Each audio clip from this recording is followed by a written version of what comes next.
Welcome to Just Theory.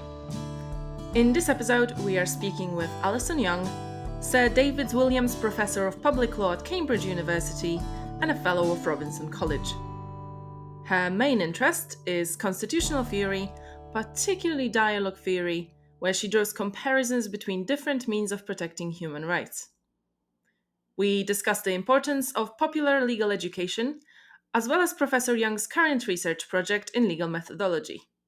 We talk about the model-theoretic approach in constitutional law and the need for constant readiness to revise our own assumptions. So, without further ado, I now present you Episode 7 on the legal ways of thinking. And then the second most awkward part is when we just sit here in awkward silence after, talking for a good 3 minutes. Yeah, it's always the way. So we're here with Professor Alison Young. Welcome. We are absolutely delighted to have you here. Before we move on to discuss your work, I was wondering if we could start, as we usually do, with a brief question about your background in academia, why you decided to pursue an academic career, and why you decided to stay. Okay, well, thank you first both to Aleksandra and Emilia for inviting me. It's really kind of you to do so. It's hard to kind of track. I never sort of sat down and thought, yes, I definitely want to become an academic and this is how I'm going to do it. So I think like most academics, you sort of drift into becoming an academic, if that makes sense. So normally when people ask me why am I an academic, I have one person who I blame, and the person that I blame is David Feldman. So David Feldman was a professor at the University of Birmingham when I was doing my undergraduate there, and he taught me jurisprudence. And that was the kind of first time in which I got introduced to aspects of legal theory, and not just thinking about law in terms of practicalities, case law, legislation, but actually trying to take a step back and think, why is it there? What is law doing? What's its purpose? What's its aims? And so those kinds of discussions started getting me to think a little bit more about theory rather than just case law. And I was thinking about applying for masters before going on to do the classic, let's go and get my training contract and become a solicitor and earn lots of money in the city. And David Feldman was happily writing master's references for me. And he just looked at me and he said, you're not a solicitor, you're an academic. And that question was the first thing that actually got me thinking about, well, is this something I want to do? And it was only really when I was doing the BCL in Oxford that I got a chance to think more about legal theory. So I did the jurisprudence course on the BCL. And I also did things like comparative human rights, that I started to think a little bit more about, am I more interested in these questions than I am in practical questions and advising individuals about how to apply the law? And by doing work on the BCL and then thinking about, did I want to do a PhD, I kept delaying my training contract until eventually I just gave in and said, yeah, I'm not going to work in this lovely law firm of yours, which I'm sure is wonderful. Instead, I'm going to become an academic. And I think it was partly that, and also picking up bits of teaching that in the end made me realize that actually I enjoyed the teaching, I like the theory, I like the concepts much more than trying to advise people on practical outcomes. And I also thought I'd be useless as a lawyer. I'd be too busy going, what an interesting question. Let me just go and unpack it and think of how to explain it in a million different ways, when all they really wanted was, can I sue them or not? You'd be an excellent lawyer because the billable hours that you would accrue. I'd be a rich lawyer, but I think I'd be sacked fairly quickly as they realised that I'd only seen one client in 3 years. It is incredible that you picked on this aspect of your decision to become an academic, this commitment to deliberation and commitment to unpacking difficult questions, because it's very, very present in both of the papers which you submitted to us. In fact, the overarching theme, both in the constitutional methodology paper and the populism paper, is emphasis on dialogue, emphasis on deliberation, emphasis of analysis. Could you tell us something about am I correct in identifying this as a key theme running throughout your work? Yeah, thank you. I kind of haven't really thought about key themes, if that makes sense. I tend to get interested in various things, but I think you're right that one thing I do keep coming back to is the importance of dialogue in a specific way, if that makes sense. So it's all about making sure that you have dialogue that understands concepts, where you're not talking at cross purposes, and that does take a step back and isn't just about being informed in the sense of having correct knowledge, having understanding, but also is respectful of the other point of view. So it's more about, so I guess it is coming back to this ideal of dialogue and thinking about how you interact in a way that makes those interactives productive. So I guess, yes, there is that overarching theme that runs through quite a lot of the work. But yeah, it's amazing how others read your work and spot themes and you have no idea they're there. So I can point out the second one too, because when you mentioned what you mentioned about talking about considering practice as opposed to academic work and going through that process. In the paper about methodology, it made me think that this tension between embracing theory and trying to apply theory in practice, and this chasm that exists in academia now, that you're either an empirical researcher, or you're a theorist. And if you're a theorist, then none of your theories can be applied in practice. And if you're an empirical scientist, then what do you know about theory? And I wonder if this is something that drew you to work on methodology. It did, actually. I think it was, so I was drawn to think about methodology, partly because after my first book, one of the criticisms of the book was, oh, you're just another natural lawyer, or you're just another legal positivist. And I just didn't think, well, I couldn't be both another natural lawyer and another legal positivist. So something odd was going on in that particular situation. But it also got me thinking very much about trying to cross the divide, if that makes sense, between theory and application. And I think a lot of what goes on in constitutional theory is precisely that. You need to understand the background sort of political theory, the background legal principles, the background constitutional theory, but it doesn't really start to make sense until you start thinking about applying it to practical problems. And I've always been someone who has tried to straddle that divide, if that makes sense, to think about, I want my work to be informed by theory, but I find it very difficult to do things that are just purely abstract. I also want to think about how it applies in particular situations. I think that's what drew me to thinking about, particularly when I was working on my second book, well, what am I doing? Am I trying to come up with some kind of ideal constitution I want everyone to follow? Well, no, not really. Am I just trying to describe what's going on? Well, no, I think I'm trying to get the interactions between the two. And I think that's what drew me to think more about how methodology works in constitutional theory, and it drew me towards this understanding of model theoretic approaches. Perhaps I'm reading too much into this, but one impression I had after reading your work was that your ambition was very much similar to that of Hannah Arendt, who wanted to understand the world above all, and who wanted to explain it and not avoid simplification.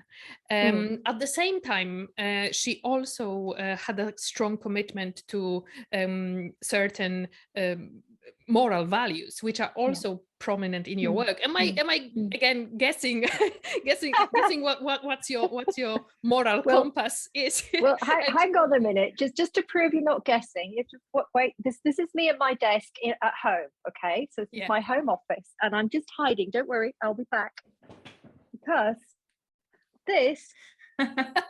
There you are. Does that answer your question, Emilia? Yes, it does. Aleksandra's about to do the same, I think. So you see, we've got matching copies. Look. Where is mine? We're all going to look for our copy now, aren't we? This is going to look a terrible podcast as we all disappeared to find a book. Yeah, I was about to go as well, because I do have that copy as well, but I just think I cannot spot it at the moment, but I would be with you just bringing this book. Yeah. But apart from all of us being keen readers of Hannah Arendt, it appears that we share her commitment to understanding the world, to avoiding oversimplifications.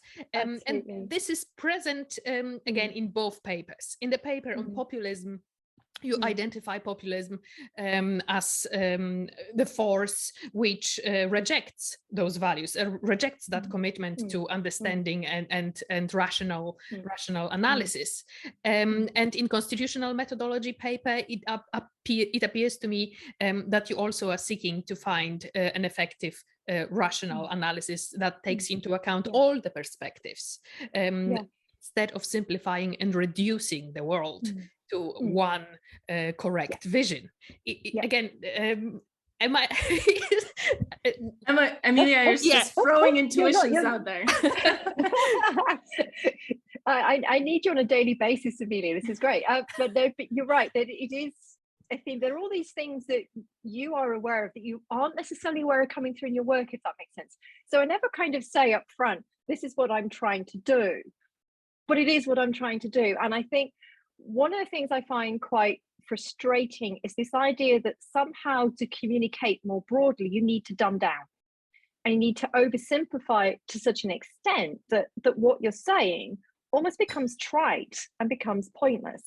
And I think there's a different danger with constitutional theory and theorists in some senses, in that sometimes we think obfuscation is a great sign of genius. So the more complex I make it and the more complex, wonderful, lovely terminology I put in there, clearly the more intelligent it actually is. And for me, neither of those work.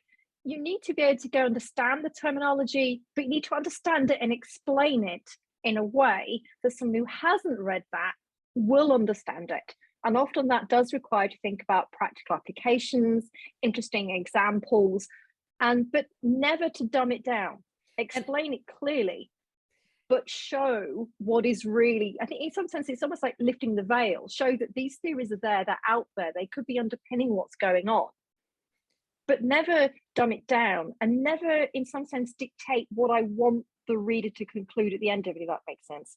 I want the reader to think, I want them to understand, and I want them to be persuaded by my arguments, of course, but I don't want them to go away and say, well, unless you've got values A, B, and C, somehow this is terrible. I want them to understand what these values are, work out for themselves whether they accept them, and if not, why not? I wonder if this is one of the points which myself and Aleksandra picked on before our interview when we were looking at your work. Much of dialogic and dialogic philosophies or philosophies on deliberation, liberal approaches in particular, do focus on complexity, but perhaps there are some matters that do not have that complexity behind it. Hannah Arendt picked on this when she was speaking about banality of evil. When we look at the current invasion in the Ukraine, perhaps there is not much to deliberate to assess the matter as inherently wrong. What's your thoughts? Are the limits to deliberative democracy and to deliberation and to dialogue? Perhaps some things are black and white, perhaps some things are not inherently difficult. I think you're right. There are, obviously the war in Ukraine is a clear point, but I think there are some things that are black and white, and I think sometimes we will overcomplicate things and not necessarily see things for what they are, and I think that is a danger sometimes in trying to unpack these concepts. So to take it back to us understandings of populism, there are complexities about the extent to which understandings of populism, what it is, where it comes from, and then trying to map that onto what we mean by liberal constitutionalism and what are the values of constitutionalism. And these are complex interrelationships, but at the same time, there's a need to take a step back and say, well, these aspects of it do harm democracy. And we need to be aware of, it's all very well saying we're going to have a populist movement that is trying to say, well, this particular group in society has been unrepresented for a long time, and it's time for us to draw that to the attention of the elites and institutions so that these views are not ignored. That's great. But once you start saying, and these views are the only view of the people, and nothing else is there. And once you start ignoring rational deliberation and just looking at rhetoric, and once you start divorcing yourself from the reality of what those people want and start filtering it through as, well, they obviously want these outcomes because I, the founder of all knowledge, the populist leader, I'm fully aware that these are the outcomes they want. Those are danger signs. And I think you can't be grey about those issues. They are black and white. It's really interesting what you just said, because this is a theme that we touched upon in a previous episode, one of the previous episodes, where we talked about the importance of deliberation in what we would call, bystanders, average men and women type people in their approach to law. So law seems to veil itself in this, I don't even know how to describe it. It's almost like you're a priestess of some kind of a religion, right? Because you have those secrets. It's almost described as, people who make the law, or people who judge, or those people who specialize in it, right? So all the folk, normal people, you just don't understand. So when a judgment is being issued, there is a certain line of reasoning that's presented, and you either follow it. Some parties and fractions will say one thing, other parties and fractions will say others. And it seems to me like those populist notions of chasing simple ideas and promoting simplification of very complex concepts, both parties are really guilty of it, and both sides of the political spectrum are really guilty of it. So I really do wonder how democracy can survive this, because of course, if you are split along what's happening, let's say in the US, right, when you're split almost literally 50-50, then how can we get out of it, and how can we present the value of deliberation when it doesn't bear any result in the end, when you just people just kind of go, oh, I guess we're split along those lines, and what do we do with it now? Good question. I wish I knew the answer. I'm not necessarily sure how we can promote values of dialogue and deliberation in some senses.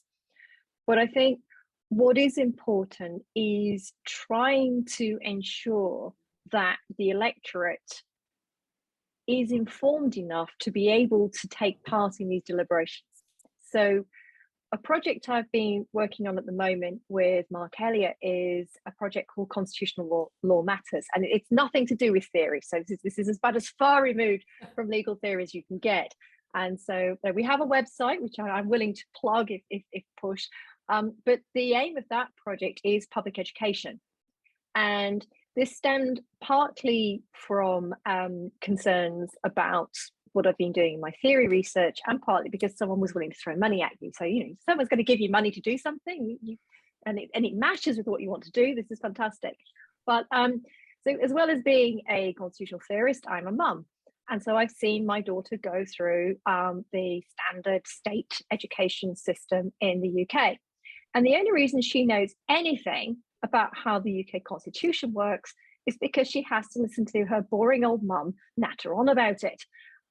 There's nothing really taught generally about what the constitution is, what constitutional values are, what will make a good constitution, what might make a bad constitution, why we want to protect human rights, why we think democracy is a good idea. And I think unless you equip citizens in any country to understand what these values are and to be able to deliberate and debate them, then you have the danger of complete polarization, because it's all too easy to just fall into two camps and not necessarily take it any further, if that makes sense. So it's not, I think it's partly about equipping, and it's not necessarily just about pushing the value of dialogue. It's also about pushing the value of plurality and diversity, that diversity is good, that it's great that within a particular group of students I'm teaching, there can be an array of political views, there can be an array of social backgrounds, there can be an array of genders, there can be an array of sexual orientations, there can be an array of religions. And that's great, because the more there is an understanding that you can be diverse, but also be unified in wanting to have a system that recognizes that diversity, I think the better. I think in some senses, it's understanding the importance and value of diversity and informed dialogue that I try and push. Whether I'm just a lovely ancient academic sat in her lovely ivory tower with wonderful ideals that will get nowhere, I don't really know. But I think for me, there's a real value and, in a long sense, a responsibility on academics, even those involved in legal theory, to think about how we do that and how we promote these values. Before we move on, Emilia, I just want to pop in just a very quick thought. What you said there. So I have a niece who is around the age of, early adolescence. Yeah. And I remember speaking to my parents about her and thinking, oh, it's really strange, because when I was her age, we all, and Emilia, I'm sure you share the sentiment, we would fight, as in we would have arguments with people. It wouldn't be just, oh, I assigned to this particular school of thought on TikTok or school of thought on Instagram. We would be encouraged to think independently. And I think a lot of it, for one reason or another, has dissipated, but especially in relation to things like law, because of course law to people sounds like, you go to a judge and you end up in prison for something. Like, it's not, nobody thinks about public law and goes, oh yeah, sure, I know what it is. Like when I started my undergrad, I was like, what is public law? Good question. So I'm glad it wasn't just me. Exactly, right? So I wonder how much of that can be addressed just by education, and how creative we need to get. But I'll let Emilia ask her question, because it was obviously very no, actually, I didn't want to move on yet. I wanted to go back to both points you made, just briefly to respond to Aleksandra. Okay, I definitely have a very strong experience of disagreement, because I have a twin sister, and throughout our life we did nothing but argue about anything, for just as a matter of principle, disagreeing. So yes, this is my experience of my. This is how this podcast came about. Come on, like this is exactly how this podcast came about, because I would call Emilia and I would be like, "Oh, I've seen this paper and it really agitates my analytic mind," and Emilia would be like, "But according to continental philosophy, this is all nonsense." But this is actually the point which I was trying to raise initially. When you talk about public education and projects of the kind that you just described, an argument which is frequently made is that this liberal commitment to education is elitist in nature, and that you want to teach others what is right and what is wrong, what is the right way of seeing the world. What would you say? How would you respond to those who would accuse your project of being elitist and trying to, teach others how to understand and view the world? Okay, I'll try. So one is based on where I come from, on my own sort of practical experiences, and the other is sort of based on what I think is a kind of misunderstanding of what you mean by elitism. So I'll start with the second one. So I think often we see elitism as a bad thing, as if it's authoritarian, as if it's someone with power going to someone without power and saying, hello, I'm a professor, here is my view, now you will follow it. And sort of that's the kind of vision we have of elitism. But we don't have a problem with things like, if I want to learn to be a great footballer, it'd be a really good idea to go and learn from someone who's a really great footballer. And we don't think that's terribly elitist. Look at that elitist footballer telling me off for, frankly, being useless at football.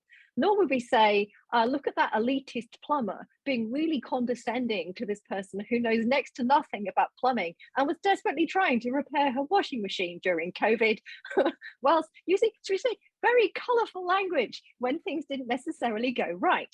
So it's, for some reason, we think that if your particular skill is academic, it's elitist, but we don't necessarily think it with regard to other skills. I think sometimes we need to take a step back and say, well, if I am explaining to individuals what these ideas are, it can be a tool of empowerment in exactly the same way that a footballer sharing footballing skills or a plumber sharing plumbing skills can be the same thing. So I think we need to think carefully about what you're doing. And yes, you have to understand that it comes with this history and backdrop of someone in authority telling you what to think. But I think it's explaining very clearly, I'm not doing that. I just have a skill in the same way that a plumber or a footballer has a skill. It's just that my skill is trying to explain to you some of these things that I've learned in order to empower you to think about them. My practical point is that's my background. I am working class. I didn't go to a independent school. I didn't go to somewhere where I was trained to be elitist. In fact, the school I went to didn't like elitism to such an extent that I got given detention. Are you ready for this? So I'm ancient. And when I grew up, there were these things called youth training schemes, which is where when you left school at 16, you were, if you were from my background, you were going to do a youth training scheme and train to be a plumber or a whatever. And there's nothing wrong with that. It's just I wanted to go to university.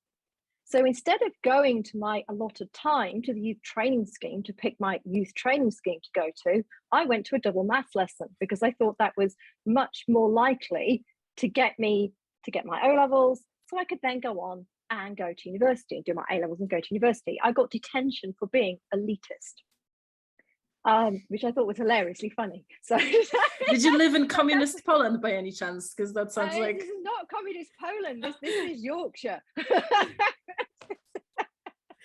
There you are, not socialist. So we often joke that South Yorkshire is the People's Republic of South Yorkshire. So very much socialist and left wing leaning, but not communist.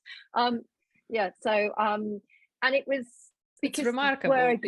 It's great. It's a wonderful story. It is absolutely true. It's my one detention for being elitist, which I think is wonderful. But it comes from that, again, that understanding. So I understand that is how it can be perceived. But I don't, I come from the background that gets that, if that makes sense. And I think sometimes that makes it easier for me to hopefully explain to people and say, well, I get this. I'm not trying to be domineering. I'm not trying to say you must only think in this way.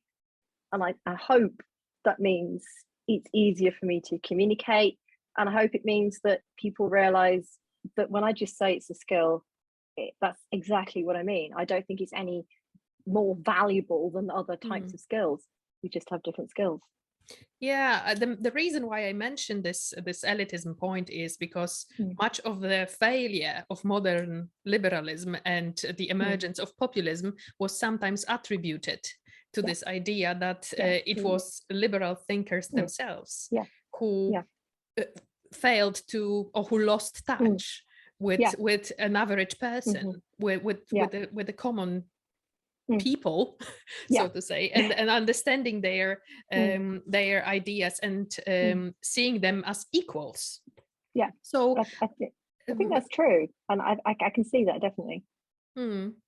So on this point, perhaps we could unpack the populism paper a little bit more, and the leading theme, or the core argument which you are making there, that you take as your case study a Brexit referendum and the Scottish referendum, comparing them as being informed by a very different approaches to democracy, and how democracy can be done, and how deliberation or how referendum can be helpful in achieving democratic goals. So could you tell us a little bit more about what it is that you do in this paper? What's your aims there?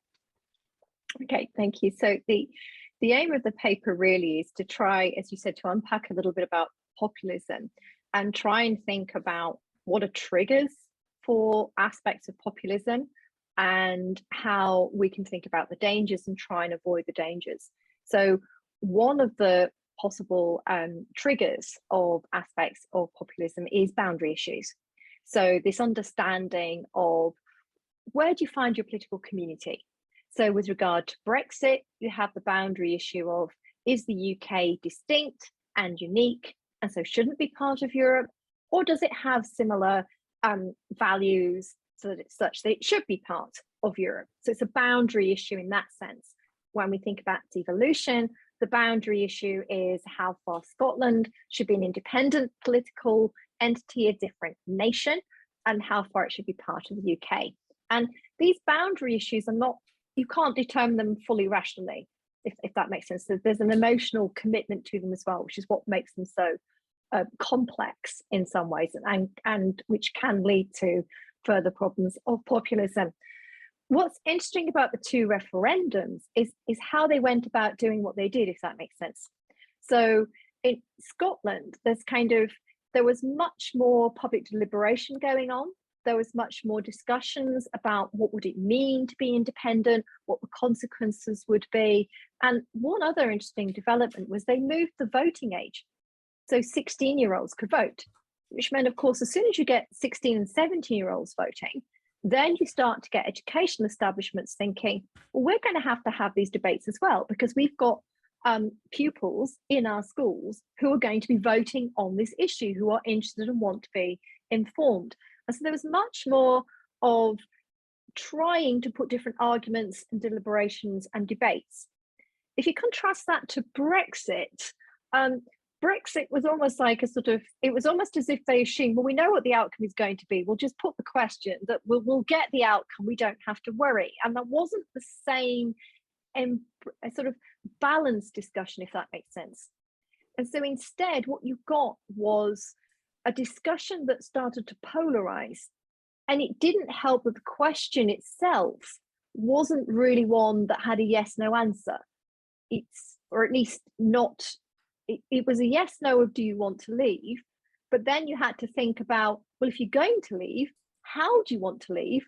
What form of future relationship do you want? And somehow all those questions got merged into yes/no, and then got hijacked into, well, we've had a close vote, but majority was yes, so it means now all the people want to leave, and it started to homogenize. And I think the lack of real deliberation and debate sort of underpinned that. And I'm a mum, I have a daughter, she's 19 now, so she was not able to vote in the Brexit referendum. She wasn't old enough, but was interested in what was going on. And we found a really old program on the BBC that was discussing the 1975 referendum on Europe. And there were these, yes, elitist members discussing the ins and outs and pros and cons. And my daughter just looked at me and said, well, where's that now? Why have we not got the same kind of engagement and deliberation? So being a mum, I took her along to a speech being given by Dame Shirley Williams that was trying to deliberate in this way.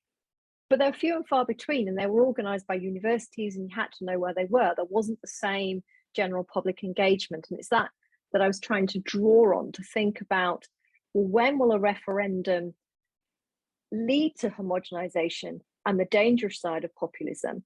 And when can a referendum actually help further deliberation and democracy?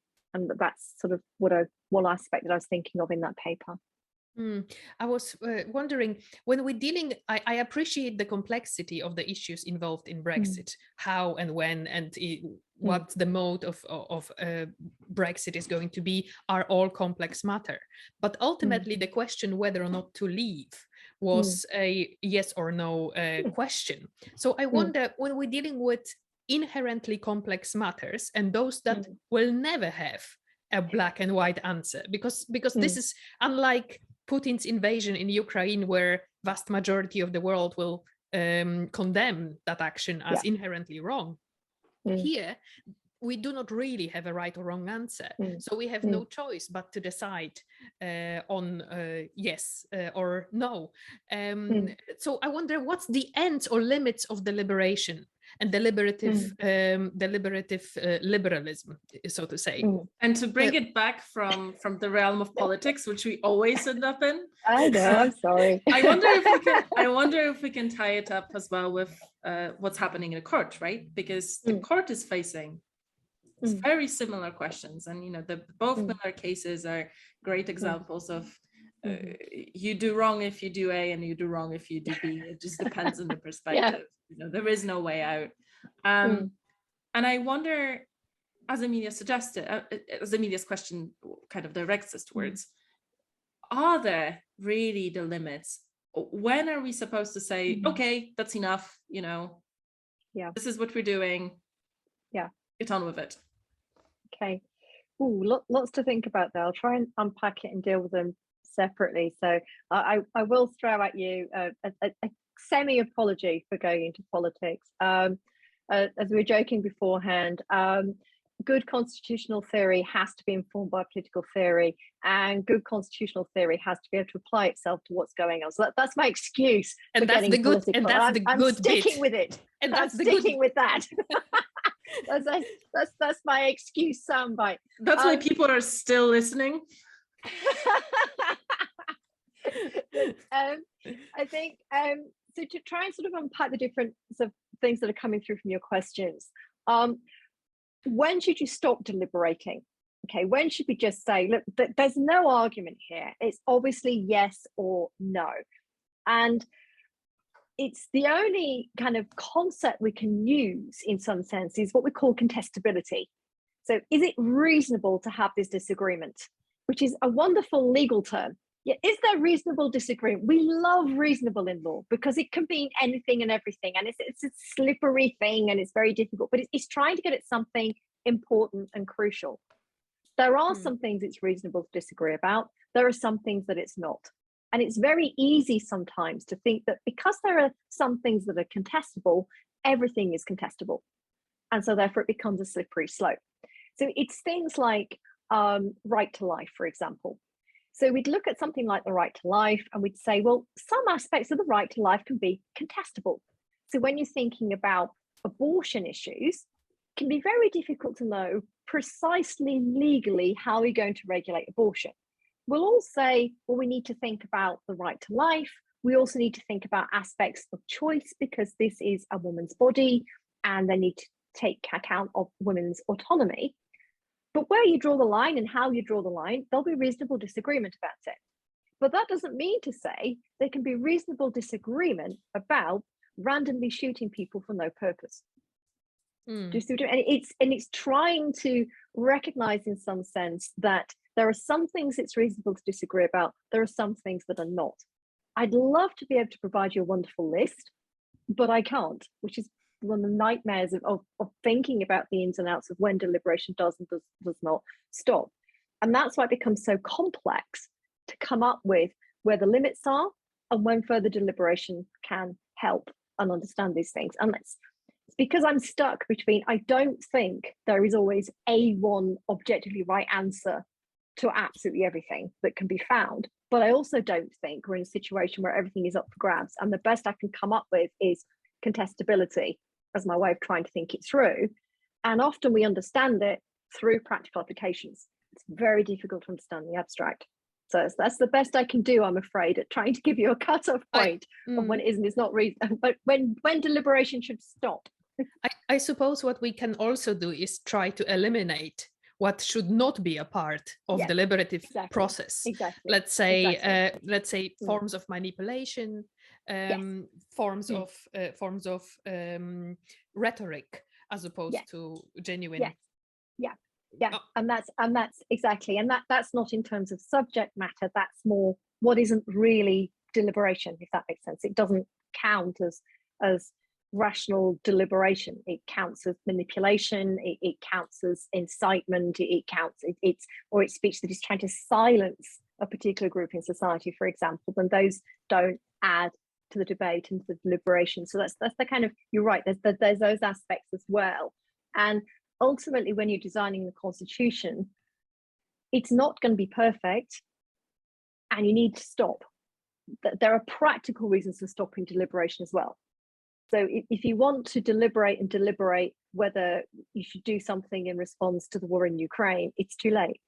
Do you see what I mean? You have to act quickly in those kinds of circumstances. So sometimes you just need authoritative determinations because the situation demands an authoritative resolution quickly. And so some things in then would not be suited for deliberation as well. So there are those aspects to it. So I think anything else on that before I move on to the next thing? You can see I'm unpacking already. I don't want to step in and interrupt your train of thought. But one thing that I will just put a pin on is thinking about research paradigms. And I had this little thought experiment that I did a while ago when I had a discussion with a social scientist who said, "Oh, what do you mean in law you don't do research paradigms? How do you guys communicate?" And I kind of went, what do you mean? And he said, "Well, you know, if you're trying to argue from a pragmatist perspective, right, against somebody in a positivist account or you know, in a critical against subjective, right, it's like a different language. It's like different rules of the game. So you can deliberate all you want, but you're not going to agree because you don't agree on the nature of reality. You don't agree on, you know, the nature of knowledge, right? So I wonder if there's just not enough of that, if we just don't set out the rules of the deliberation enough.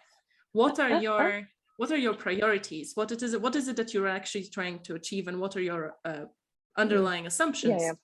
Before we start arguing with people, before we start deliberating. Okay, well, I can pick up on that, and then I'll go back to your core point, if that's okay. So because I think that's really interesting, and it's one of the things that got me thinking about model-theoretic, because I think in a lot of public law discussions, you're right, we haven't thought about research paradigms in that sense. We'll sometimes think about it in terms of schools of thought, and then we'll become very divisive. So in public law, are you a political constitutionalist or are you a legal constitutionalist? To which my answer is I'm neither, because no one is purely one or the other. But we like to form these paradigms, and sometimes we talk across purposes. And part of what I wanted to think about in model theoretic approaches is being much more upfront about that recognizing that when you're coming up with a model, which is, I guess, in a sense, is like a research paradigm, but it's not fully like that, but it's got aspects of it. What you're trying to do is being upfront about, well, what factual assumptions does this model rest on? And are they there? And you're also trying to be much more upfront about, well, what values do I think my model is going to promote? And why do I think they're valuable? And I think the more you're upfront about that, the more you can stop this aspect of talking across purposes. And I think it's okay to say, well, you would argue that because you value deliberation, but I don't value deliberation. So actually, I don't think this would be a good idea. I think if you're upfront about why that is, or you would say that because you think the world works in this way, but actually here's some evidence that shows it doesn't work in this way. So you need to go and rethink about how your argument works. I think we get quite lazy in legal thought sometimes, and we aren't necessarily upfront about the assumptions on which our theory is resting and testing to make sure they're really there, or upfront about what values are underpinning our research. And I think sometimes you're right, we do get a bit lazy. So yeah. Perhaps if I try to make me less lazy. We're going back to this now, aren't we? Carry on. Can I just? I keep trying. Before you go there, I just wanted to help our viewers to follow the conversation. If you could tell us what is the model-theoretic approach. I will try my best, because it's not easy to explain. So I will try. So it comes from science.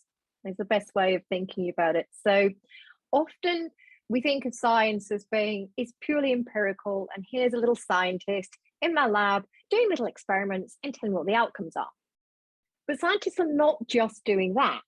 Scientists first will think of a hypothesis or a theory that's kind of there in the background, and they have some kind of model or understanding, and they go away and they carry out experiments. So they see what the outcome of the experiment is, and they'll either change the experiment because he didn't prove what they wanted, or they'll change their theory because the experiment didn't prove what they wanted. And this is kind of the nub of what's going on in model theoretic approaches.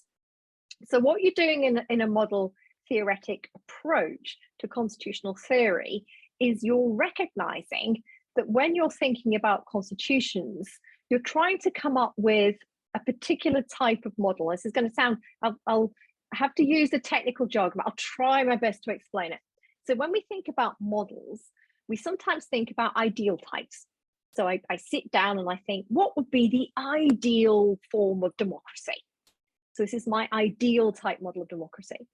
And sometimes we sit down and we think about just describing what models of democracy were out there. So what is the UK's model of democracy? How does it work? What does democracy mean in the UK? What model-theoretic is trying to do is to recognize that these things have to interact with each other, that you're not being purely ideal and you're not being purely empirical, purely descriptive, of kind of giving a heuristic model that's just explaining what's going on. What you're doing is you've got what we call a constructed type. So the idea is that there are values that you want to promote and that you try and justify why you think these are valuable. And you come up with a model that tries to achieve those values, or at least find out if those values are being achieved in a particular system. And you recognize that any model you produce rests on assumptions. So your job is to think about, okay, I want to come up with a dialogue model. So what am I doing? Well, I want to promote certain values in the UK Constitution, and I want to look at interactions between institutions to see if these interactions produce these values. So to do that, I'll have my model about what I think is important. So promoting deliberative democracy, protecting rights, promoting sort of accessibility, all those kinds of elements. And then I'll go away and say, I'm applying it to human rights. So wouldn't it be good if we also had, hey, good human rights outcomes? So let's put that in as well. And then I'll say, well, okay, if this is going to work, it's going to rest on various assumptions about what's going on in the UK, for example. So I'll have to test it and say, is it the case that parliaments do deliberate about rights and think about the ins and outs of how they balance different interests in certain circumstances? Is it the case that courts will look at specific cases and look at long-standing past principles and check to see if a general rule has undermined one of these long-standing principles or doesn't apply to a particular individual in a certain way? Because these are assumptions that I'm making about how courts and parliaments reason. So I have to test them and I have to look about what they're doing. And then I'll go away and say, well, how is this actually working in practice? Are they interacting in a way that is producing the values I want? Are we getting good human rights decisions? Are we facilitating democracy? If not, why not? Is it because my model doesn't work? Or is it because my assumptions on which it rests are also not working? So being model theoretic, in a sense, is just a posh way of saying, be upfront about your assumptions on which your understanding of the Constitution is based. Be upfront about your values. When you go away and look at what's going on, think about what it's telling you. Is it telling you your assumptions don't work, in which case your model might work, but you need to tweak your assumptions? Or is it telling you your model just doesn't work, in which case you're going to have to rethink and think about how best to come up with these values? But it's also being upfront about why you think something is valuable and not just hiding it. So my model is trying to facilitate deliberative democracy because I think that is valuable. So, which is getting back to Aleksandra's point about if you don't agree with that, well, at least I'm not talking at cross purposes and you're aware that you'll have a different value.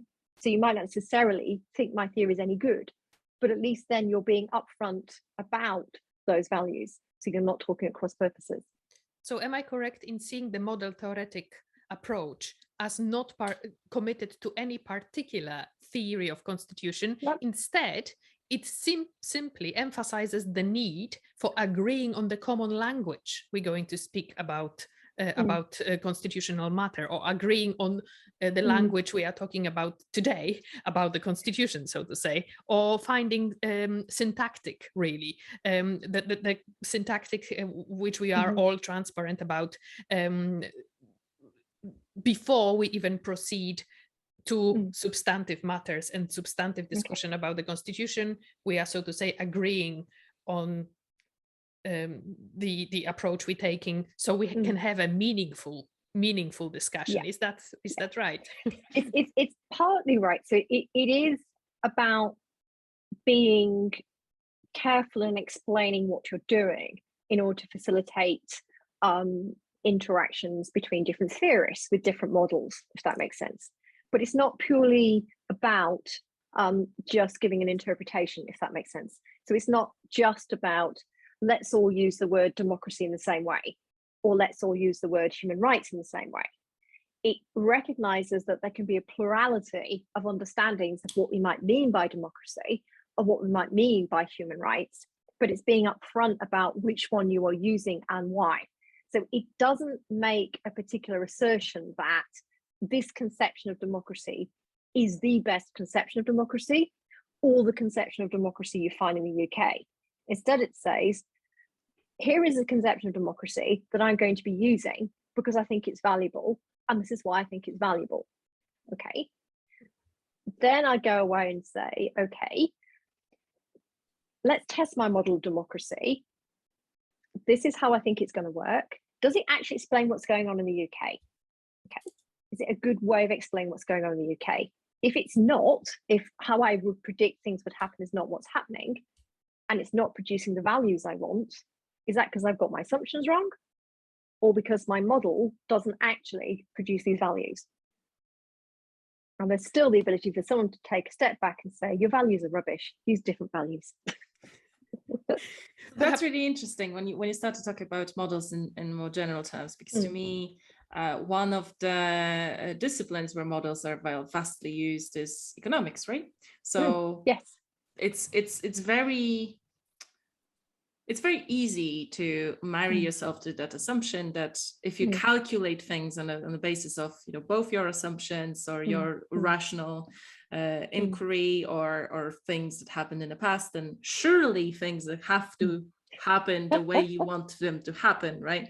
Yeah. And there are people who really die for, like, they are willing to burn defending their own model, which may be flawed and maybe doesn't take into account things like randomness, doesn't take into account things like it's actually human life, it's not mathematics. Yeah. So I think that really says something about the nature of social sciences and the nature of humanities. So dealing with, again, law in the legal sector, or even extending it to politics, right? It must be quite hard to develop a model that you would never revise, really. Yeah. Because everything is so subjective. And well, not everything, but many things have different meanings, right? Yeah. So it would be, the deliberation should technically be almost constant, and we should technically almost at all times be vigilant to things that other people say that may improve our own model. Yeah, exactly. And that's it. And much easier explained than I try to do it, Aleksandra. Can we use your expression? Can I copyright it quickly before I start stealing it? But it is exactly that kind of understanding, is that this is how science works. Scientists are constantly discovering things and refining their models in the light of what they discover.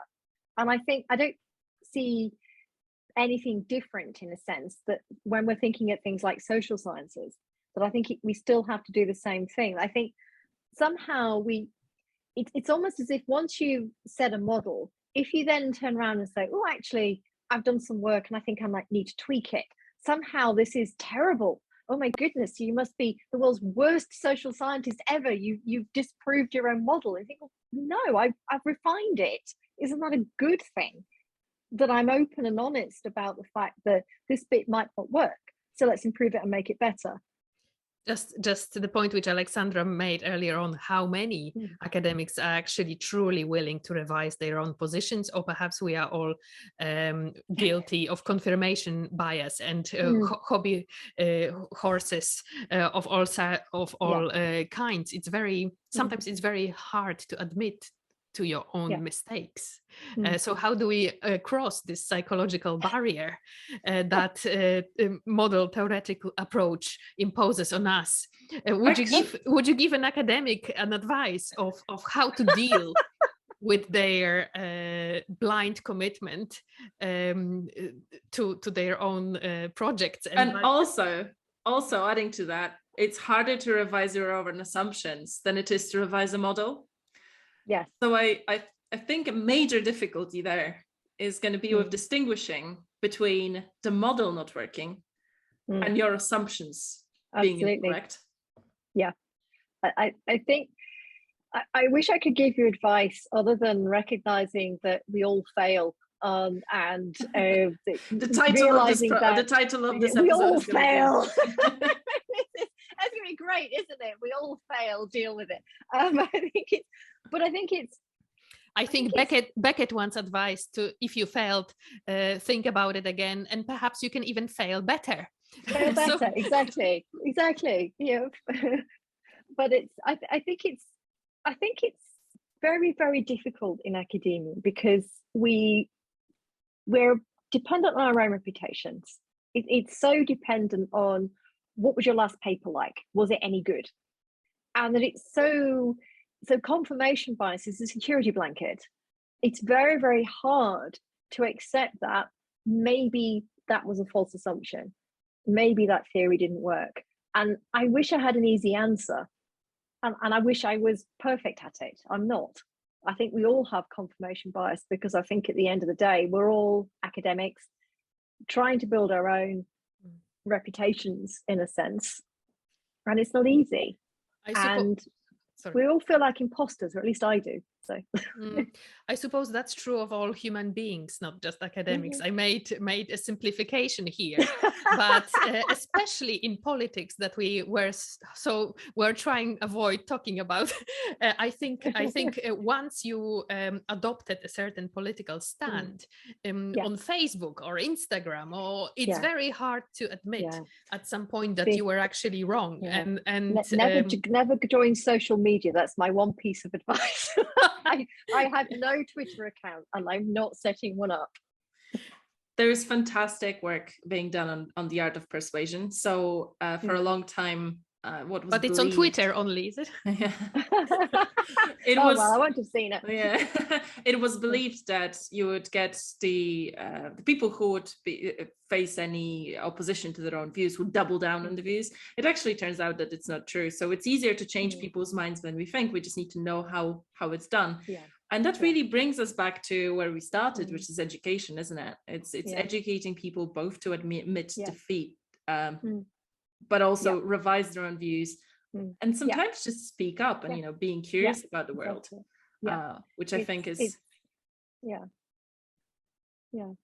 so encouraging intellectual curiosity and recognizing that spotting an error and correcting it is a strength, not a weakness.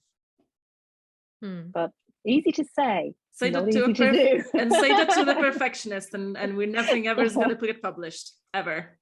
Yeah, I don't know. I suffer for that too. I hate reading anything I've written because I'll spot mistakes and go, no, this should never have been published. So on that note, Emilia, unless you have any other questions. Yeah, well, on that note, I just wanted to come back to the point which Alison was trying to make in response to your point earlier on. I forgot what it was. I forgot what it was.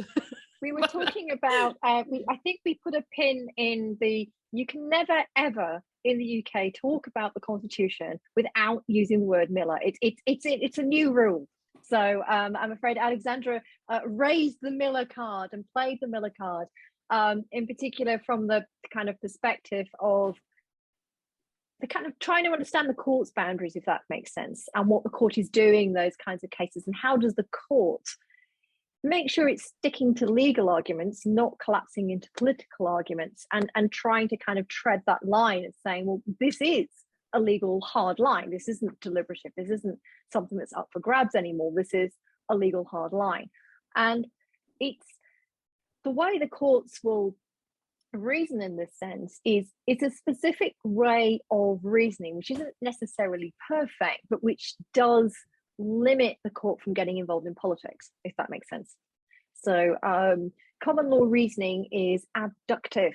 So it's working on an element of looking at past cases, trying to find themes, and from that, not coming up with necessarily the right, objectively right principles, but is deducing principles that run through a particular system where there's a really, really strong case for arguing this is a principle that runs through our particular constitution.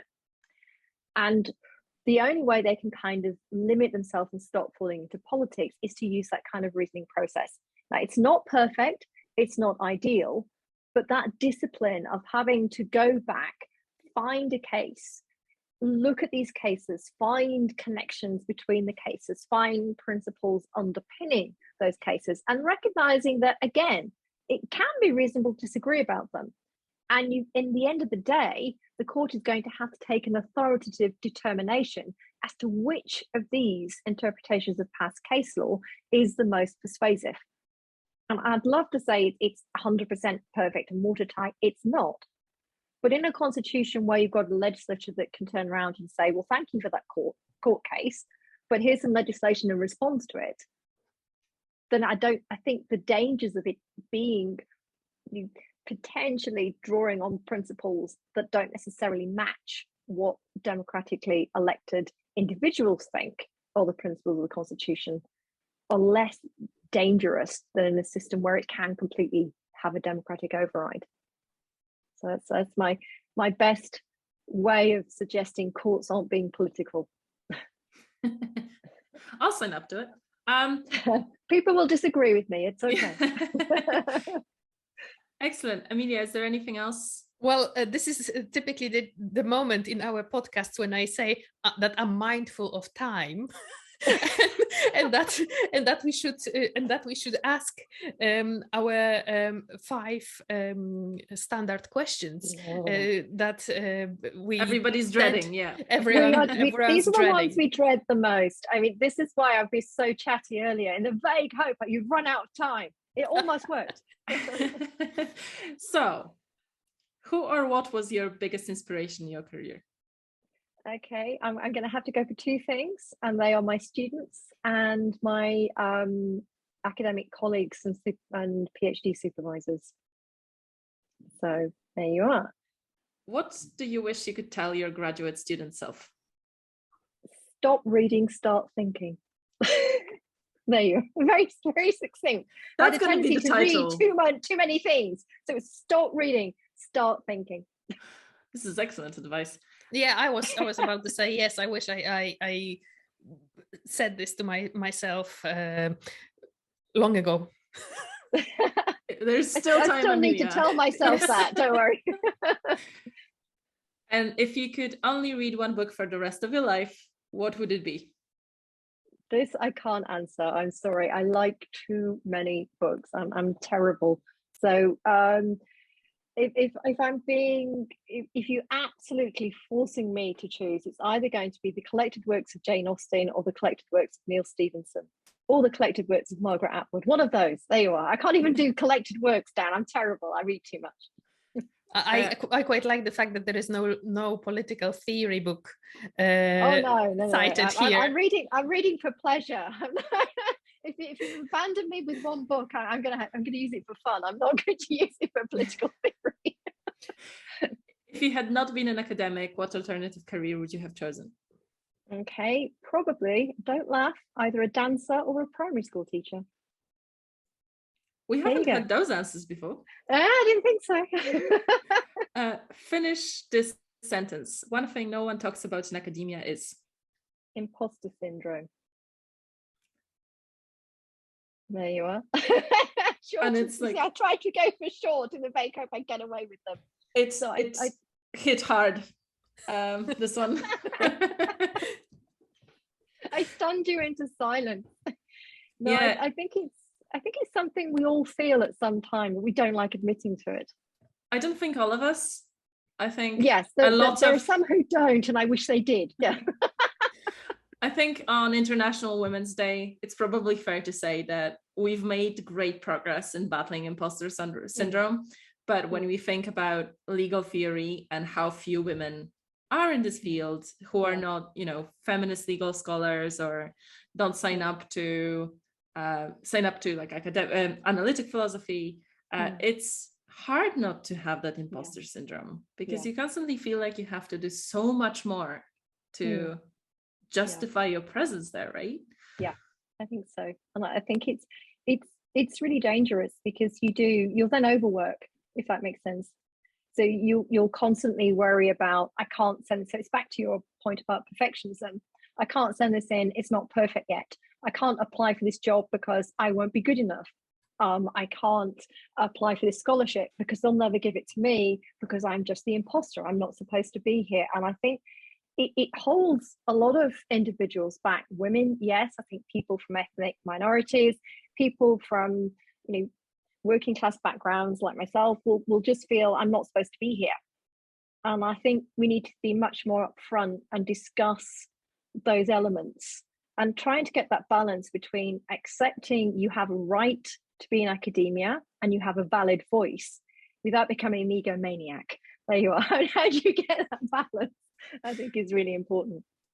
I really hope that those who are with us still at this podcast will take this message seriously, and especially female academics who are not as brave sometimes to speak up and to express their ideas and be heard. So thank you so much. I literally just thought about, the Oxford 4 and how men had to literally leave to go to war. The female scholars at Oxford obviously only felt they can speak up when all the men went to war, and that was the only occasion where they had the courage to do so. Why would anyone ever be in a position to have to say that? It's sad, and I'd love to say it doesn't happen, but it does. Mansplaining is a thing, and the amount of things I've had mansplained to me. I think my favorite was someone explained to me how Oxford works. I think I've been here for 20 years, mate. I think I know, but you have to kind of listen as they mansplain the entire system to you, and you just nod, because it's just, It helps if you're blonde too, I feel like it really does. I know help. nothing. I know absolutely nothing, and I look younger than I am, which I think also doesn't help. So I'm clearly useless. And if I don't have this is my fake accent. This is not my real accent. I had to lose it. So if I have my real accent as well, you've got no chance. I will be completely, completely shouldn't be here. And they'll probably just hand me rubber gloves and point me to the toilets. I wish I have asked you to adopt your real accent in this podcast. My real accent. I'm not sure what you want me to say. Well, now probably nothing anymore, because the podcast comes to an end. Goodbye. Do you want to know what my real accent sounds like? Sean Bean. Oh yeah. That's the Sheffield accent. There you are. And the other one is Jarvis Cocker, who went to the same school as me. So that's bang on, not only Sheffield, but the specific area of Sheffield. Whereas Sean Bean's Handsworth, which is next to where I come from, but not the same. Very cool. Well, now I'm glad I didn't ask make that request. You wouldn't understand me, yeah. I wouldn't be able to meaningfully communicate and adopt the paradigm accent. And adopt the paradigm that we can jointly progress through this podcast. So Alison, thank you so much for joining us. It was an absolute pleasure. And we wish you all the best with your constitutional educational project, and all the best in your academic endeavors and your overall career. And we will make a shameless plug as well in the links later. So for anybody listening, it's going to be in the description. Oh, excellent. Well, thank you to both of you for inviting me. This is a fantastic project, and I wish you every success with it. Thank you very much.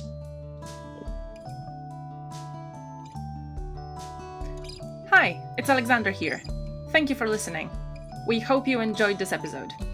If you like our project, have any questions, or would like to recommend a guest or a topic, drop us a line on just.theory.project@gmail.com. This season was made possible with the generous funding of Newcastle University. If you like, you can buy us a coffee. Your support will enable us to continue our work. Just Theory, changing the face of legal theory.